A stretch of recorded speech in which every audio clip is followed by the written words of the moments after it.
Voilà, bonjour tout le monde. Alors, correction pour la pente et l'inclinaison. Donc, on va bien se rappeler que la pente, c'est la tangente de l'angle qu'on peut calculer, soit avec notre calculatrice, soit en faisant opposé sur adjacent.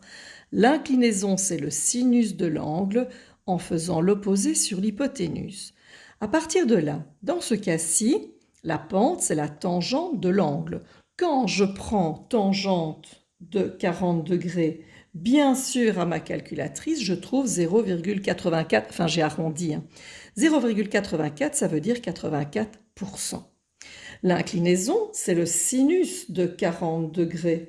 Donc j'obtiens 0,64, donc 64%. Et il est logique qu'il y ait une petite différence. Alors ici, il y a une petite différence parce que c'était un petit angle, mais plus l'angle est grand, plus vous voyez que la différence de pourcentage va jouer.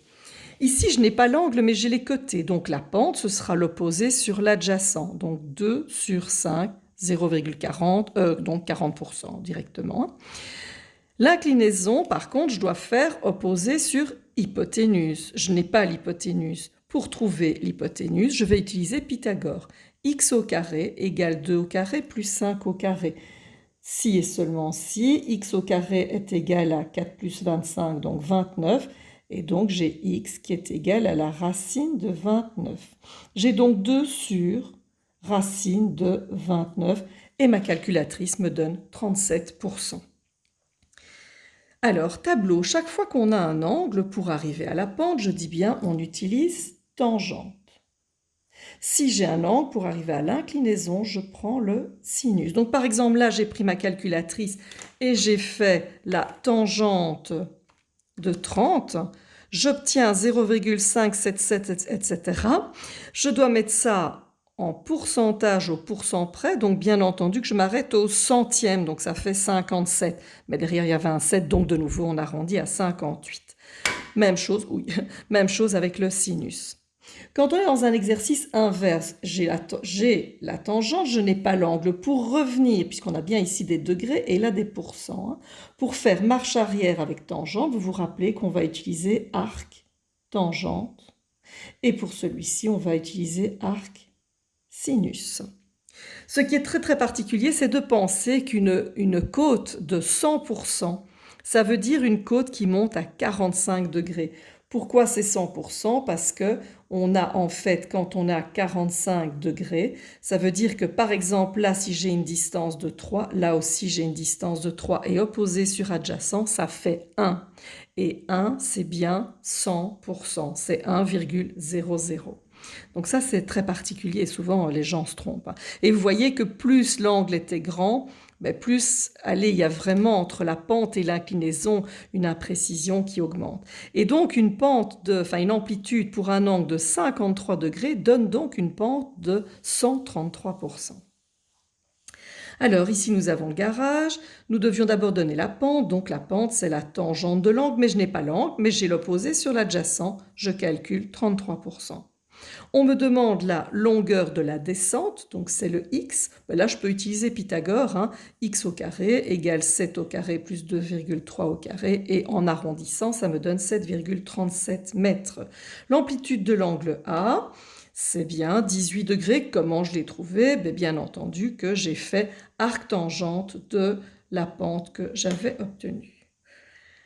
Voilà. Nous passons à la page 219.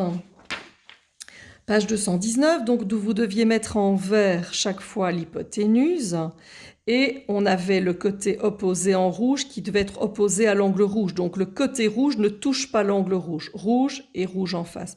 Côté rouge, rouge, rouge, rouge et l'angle rouge en face. J'ai mis ici les éléments. Attention que l'hypoténuse est un segment, donc il y a des crochets. Et ici c'est un angle, donc bien entendu j'ai avec le chapeau dessus. Bien entendu que AC ou CA, on sait que c'est la même chose. Pour les égalités ici, il y en a tout plein dans ce que j'ai vu. Après, je ne l'ai pas écrit chez tout le monde parce que c'était tellement énorme, mais vous oubliez les longueurs. Alors ça paraît logique quand on a les dimensions, mais vous ne pouvez pas écrire juste QR. Il faut chaque fois mettre longueur sur longueur, etc. Donc attention aux longueurs. Alors voilà, écoutez, vous regardez, vous prenez de nouveau un arrêt image pour pouvoir vous corriger. Petite remarque, vous vous rappelez que tangente de P, Si je prends P, c'est opposé sur adjacent. Mais quand je prends R, c'est l'autre opposé sur adjacent. Donc quand j'en ai trouvé un, moi entre nous, j'ai pas réfléchi à celui-là. Je sais que d'office, il me suffisait, paf, d'inverser. Donc QR sur PQ, hop, j'inverse. PQ sur QR. Donc chaque fois, les deux tangentes, j'en ai calculé une et puis hop, l'autre, j'ai inversé. Autre remarque, quand on a le sinus d'un angle et le cosinus de l'autre angle, eh bien, même chose, vous aurez toujours deux fois la même chose. U sur C, donc U sur C. R sur C, et donc R sur C. Et donc sinus de V avec cosine, là ils sont en face, l'un en face de l'autre, etc. Voilà, bon, on ralentit doucement le rythme. Je n'irai pas plus loin dans cette matière au niveau de ce qu'il y avait. Donc, c'est pour ça que je suis passée aux exercices supplémentaires. Vous avez déjà vu, je l'ai déjà mis sur notre conversation, page 220, à faire pour demain. Et on ralentit le rythme, on se prépare aux vacances gentiment. Voilà, bonne fin de journée, à demain.